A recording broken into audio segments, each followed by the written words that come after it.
આપણી વચ્ચે રજૂ કર્યું અને સાહેબે જે વાત કરી કે ત્રણે તસવીર છે અહીંયા.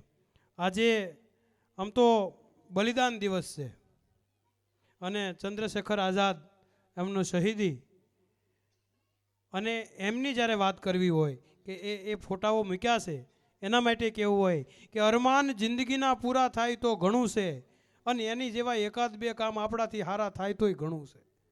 એણે તો અનેક કર્યા છે. અરમાન જિંદગીના પૂરા થાય તો ઘણું છે અને એવા એકાદ બે કામ સારા થાય તોય ઘણું છે. વધુ અબળખા છે એની જીવનમાં ઇજ્જતનું કફન ઓઢીને મરાય ને તોય ઘણું છે.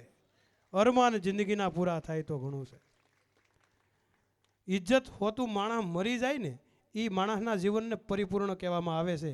ઇજ્જત હોતું મરાય તોય ઘણું છે. એ વાત આપણને તસવીરો દેખાડી રહી છે. અને હવે કાર્યક્રમમાં આપણે આગળ વધતા એક નારી શક્તિ વિશે આ જ શાળાની અંદર પહેલાં અભ્યાસ કરેલા ભૂતપૂર્વ વિદ્યાર્થી બેન હર્ષિતાબેન કાતરિયા આપણી વચ્ચે આવે છે. નારી શક્તિ વિશે આપણને એ પોતાની સ્પીચ આપશે. જોરદાર તાળીઓથી વધાવીએ આ જ શાળાના ભૂતપૂર્વ વિદ્યાર્થી આ જ ગામના વતની હર્ષિતાબેન કાતરિયા. જોરદાર તાળીઓથી વધાવશું. સૂર્ય